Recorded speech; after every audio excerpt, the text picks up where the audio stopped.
we don't expand our imagination. Justification for being what you're going to say.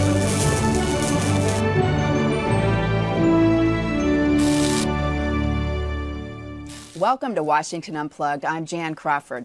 It's Tuesday, so we're joined again by New York Times chief political correspondent Jeff Zeleny, the fantastic, always terrific reporter for the New York Times. As you know, he's going to be here every week, sometimes here on the set like today, sometimes out on the road as he's out reporting on those key races in the critical midterm elections that are coming up in November. Welcome, Jeff. Jan, thank you. So why don't we start today with the news of the day, which obviously is yesterday. Your paper, the New York Times, one in the UK and one in Germany, published a series of stories about 90,000 pages of documents that were released on WikiLeaks, the website. What kind of pushback have you seen directed at the Times, and what is your kind of sense of how this story is going to unfold? I think what it has done, first and foremost, is sort of reignited the debate over the war strategy in Afghanistan. And sort of shockingly, we're almost in August, and there really has not been all that much discussion about the war since the president announced his surge strategy late last year. So it's going to reopen this debate, and it's happening this week, this afternoon on Capitol Hill, as the House votes on this war funding bill. Well, now we're going to be joined right now by Congressman Jim Marshall. Congressman Marshall, you're a member, obviously, of the House Armed Services Committee. Thanks for being here with us. Sure. Did you hear what Jeff and I were just talking about, the impact that the release of these documents might have on the war effort? What's your sense of that?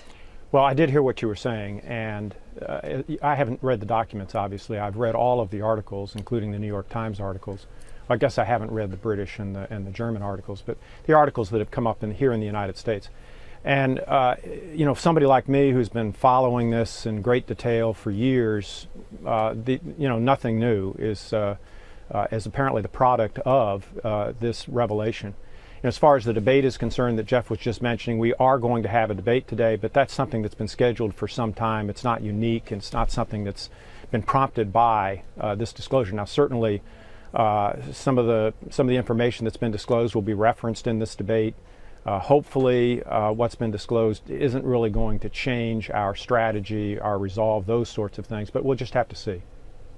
But Congressman, as you know, the debate this afternoon is actually going to be cut short. Your leaders in your party have scheduled only a brief debate on this. How big of a political issue is this going into the midterm elections? As you know, some members of the Democratic caucus are strongly opposed to this strategy. I think the main issue this November is going to be the economy, health care, cap and trade, issues like that. I don't think the main issue is going to be the effort in Afghanistan. People are very concerned about that. They think it's a tough go, and rightly so.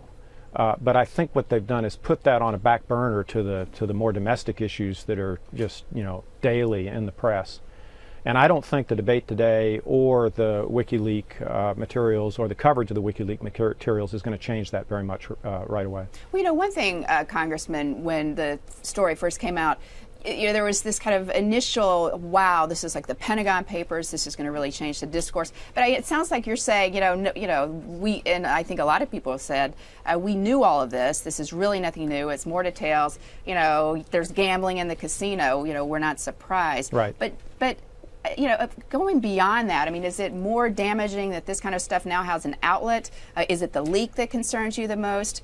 Or is it just that it's going to kind of keep this issue now percolating are you expecting backlash from the left? Just like the McChrystal reporting, I'm afraid what you'll see is a bit of a clampdown, a reluctance by the military to freely interact with the press. Same is true with regard to these kind of tactical reports that are floating around. It's going to be there probably will be an impact on exactly how the Army and our armed forces generally handle information like this. What you want to see at a tactical level is absolute free flow of information among the parties that need to have that information in order to make good decisions. And so to the extent that this slows that, it's not good. We need to rethink how we classify things. I think the American people, look at the summaries of the WikiLeaks and they kind of go, well, shoot, that sounds like stuff we've already heard. Why is it classified? And we're rethinking classification as we speak, actually. But wait, so you're suggesting that much of this, unlike, say, Senator McCain, who was saying this is a grave threat to national security, you're saying that what really is happening is that this should just be more publicly available? No, I'm saying that we need to rethink how we go about classifying information. The easiest thing to do with regard to information generated in a military operation or in other operations in the government that are important to national security is to simply keep that information secret. And then at some point, the information becomes public, and the public wonders why we kept it secret. That's what I'm getting at here. I don't think, from what I've gathered from the reports, I haven't actually seen the 91 some odd thousand documents themselves, but when I've gathered from the reports, there's no bombshell here. This isn't Abu Ghraib. It's not the Pentagon Papers, and it's the kind of information that has been getting out to the public. The WikiLeaks revelation, I guess, makes the public feel like there's some drama here that really I don't think the public should be feeling. And transparency is something that's very important to the military. We need to work on it. The public should not be surprised, basically, by anything I've read that's come out of this WikiLeaks thing, except for the fact that there's been this big leak. All right. All right, Congressman, do you believe that this gives any information to answer the question, is the United States winning the war in Afghanistan? I don't think this affects that one way or the other. It's all, again, the summaries that I have seen, all of this information is information that was already out there, already public. People knew it. In weighing the effort in Afghanistan, this information was already on the table. And so I don't think it's going to have that kind of impact. I think this will pass. It is a grave problem that classified information is leaked. Individuals within the government having access to classified information are not free to decide whether or not revelation of this information will be harmful or not. I think we need to track down whoever did this. We need to prosecute them, put them in jail for a very long time, just as an example to others, that you're not free to release this stuff. But on balance, given the reports we've seen so far, I don't think a great deal of harm has been done by this release. Not to say that it wasn't absolutely wrong and there shouldn't be jail time. I'm just saying, fortunately, at least based on the summaries I've seen so far, this is not news. So if I could just ask you one final question, Congressman. You don't think the White House, it sounds to me, should be trying to stop the additional release of, say, another 15 or 20,000 pages of documents? Yes, they should be trying to stop the release of the additional 15,000 pages of documents. I haven't seen those documents, just like I haven't seen the others, but obviously they've been held back because people are concerned that there may be sensitive information being released that could be harmful to individuals, to the effort, etc. And I don't think it's a good idea that that be released. I think that should be withheld, and I think it's absolutely appropriate for the White House to try and keep it from being released. But what do you think the White House should do? I mean, if it doesn't, it can argue it, but then what if the publications say we're going to go for it anyway? How far should the White House take that? Well, I don't know whether the White House knows what this is, but if the White House has legal basis to do so, it ought to seek an injunction to ban the release. And I don't know what the legal basis would be, but it ought to move forward with what tools it has legally available to it to keep these additional documents from being released. That's not a decision that should be being made by the press, certainly shouldn't be being made by individuals who have access to confidential information. Those individuals who release confidential information should be prosecuted, should be put in jail for an awfully long time, and the White House should do what it can, the military should do what it can within the bounds of the law to try and keep this stuff from going public. It's been classified. Eventually it will be unclassified and available, but not now. All right. Well, Congressman, thank you so much for joining us. We really appreciate it. Sure. Jeff, it sounds like, I thought his last comments on whether or not the administration wants to really go to war with releasing these additional documents, that's just going to keep this story, on the front burner when they want to talk about anything other than Afghanistan.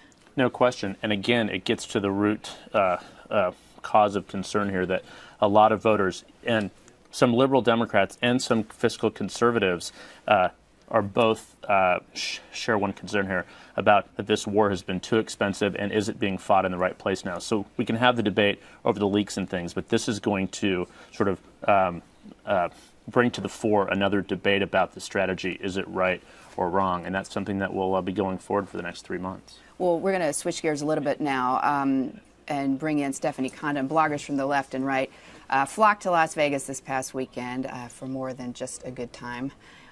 in the Sin City.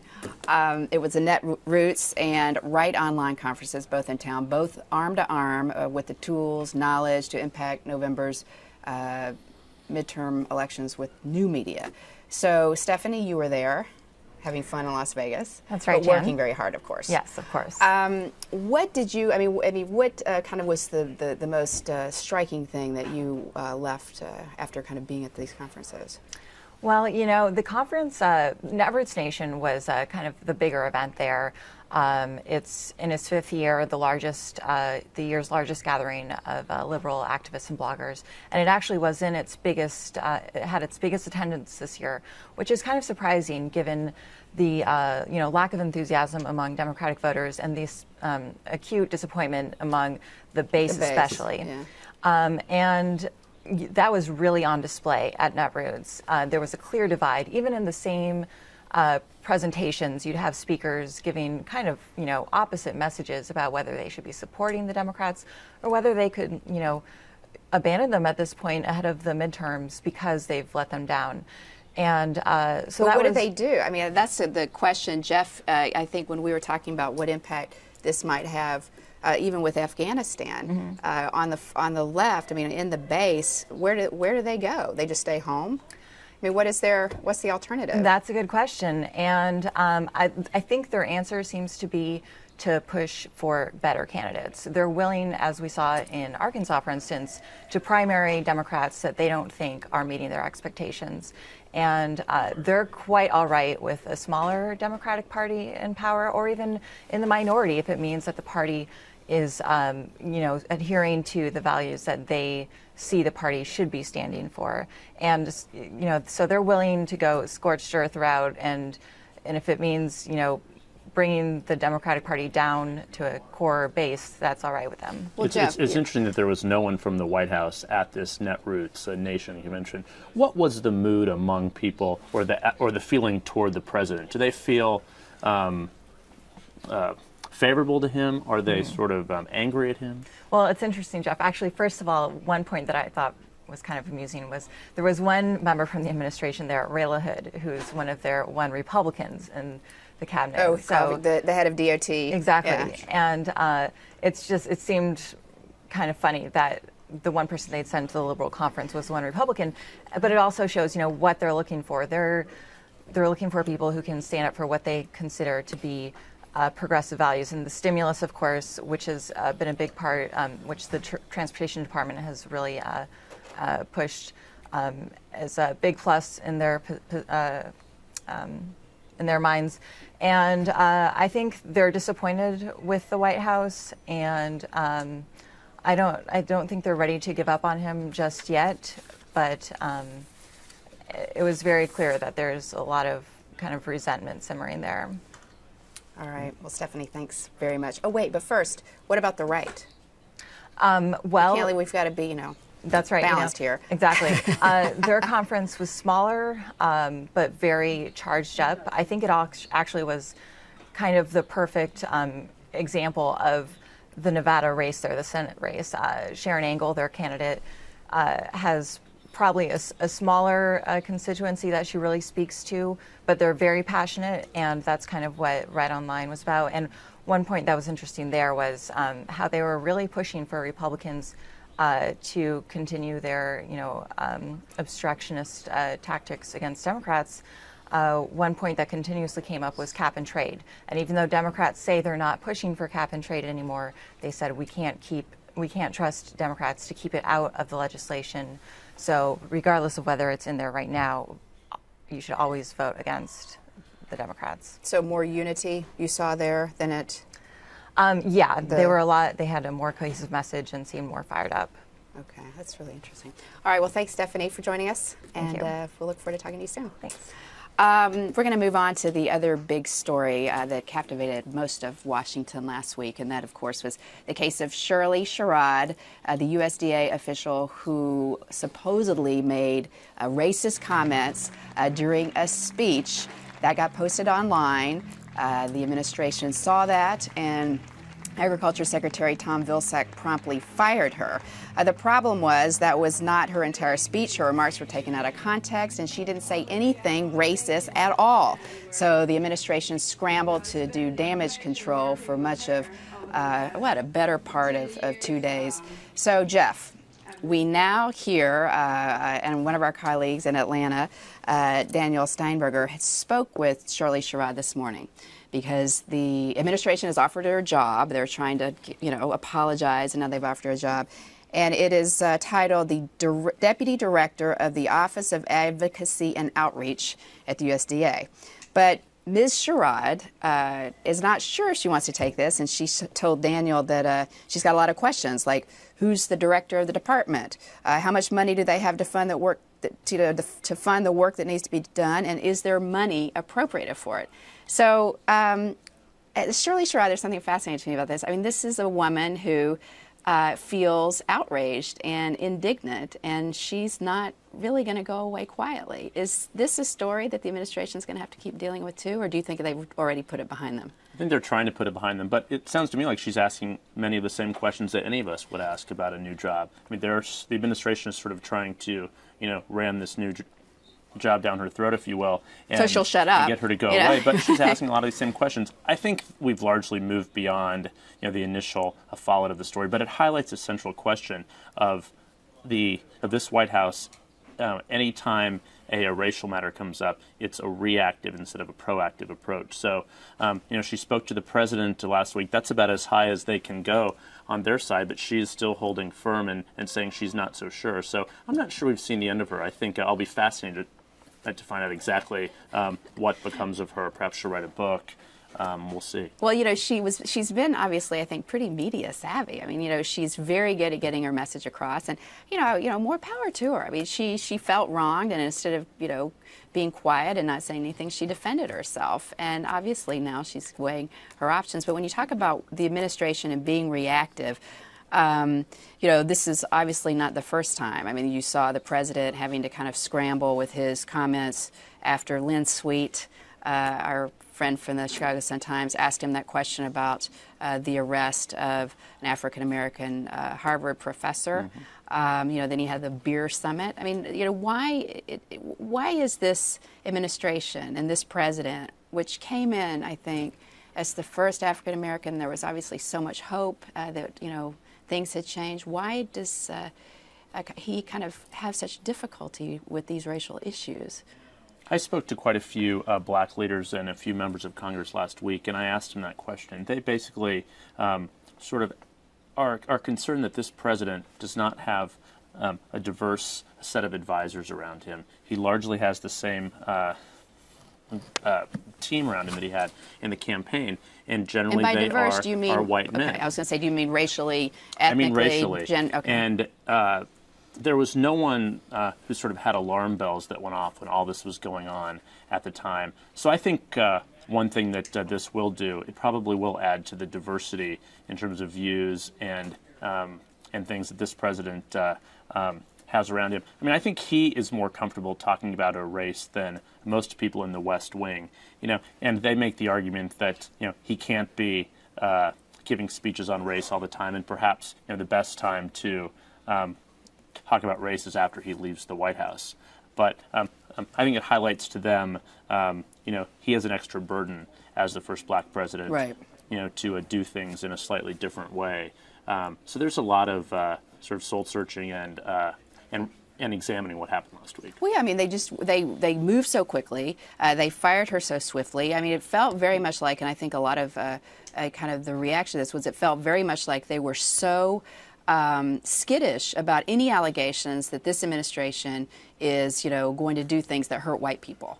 And that's come on the heels of this Black Panther controversy, and allegations that there's a double standard on race in the Justice Department. So it's almost like they're now in this kind of skittish, reactive damage control mode. And how do they get out of that? I'm not sure how they get out of that. I mean, the media, of course, I think is somewhat to blame for this as well, in terms of the reporting of this, in terms of, should this have been a story at all in the first place? I mean, should it have been to the point where the administration had to, Right. Was A so afraid mid-level that it was going to be bureaucrat. on Right. television. Right. So I'm not sure how they get out of this. I mean, there's no question that a lot of voters across the country have questions about the fairness and how this administration is treating people. So I think we'll see more examples of this. It's part of our growing, I think, as a country, and it's not always pretty. All right. Well, we're going to end today's show, speaking of unfairness and ugliness and not always pretty, with my outrage of the week, which I think you might share, actually. We're going to talk about college football, the Crimson Tide, and the outrage of agents. This is a disgrace. Alabama, my beloved Crimson Tide's star linebacker, took maybe a trip down to Florida for a pool party in South Beach, which sounds like a lot of fun. But it may have been on an agent's dime, which means that he may be ruled ineligible, which would be a grave setback for the Tide. But Jeff, this is an issue that you've been beating on for the decade and a half, that it's about time that we just drop the hypocrisy of the NCAA and let athletes, take a flight if they want to, take a job after school. The schools are making all the money.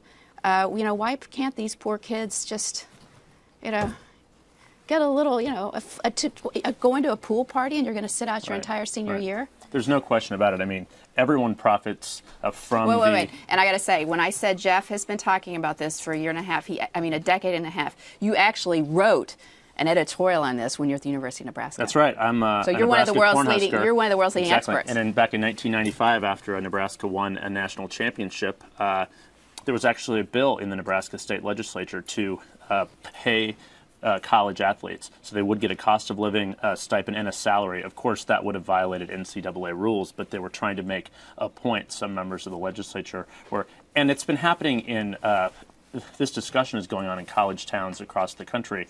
Why do universities and why do these towns make so much money, and athletes basically, are doing it for free? Of course, the other side of the argument is their compensation comes much later, and they will but not always. Get paid. But I think at the very least, the NCAA has to address this in a realistic way, at least of cost of living stipend, or allow them to do some kind of thing. Right. Like this. Maybe Darius shouldn't have gone to a pool party, but if he needs to fly to his parents' anniversary celebration, even that is prohibited under the rules. And my favorite quote, which we're going to end on, was of course by the great Nick Saban, the fantastic coach of the Crimson Tide, who says of agents, "How are they better than a pimp?" I think that really says it all. Sums it up. All right, we'll see you next Tuesday, Jeff. Thanks for being here. Thank you. And thank you for watching Washington Unplugged. Join us every day right here on CBSNews.com. And like I said, every Tuesday with our friend Jeff Zeleny. I'm Jan Crawford. Have a great day.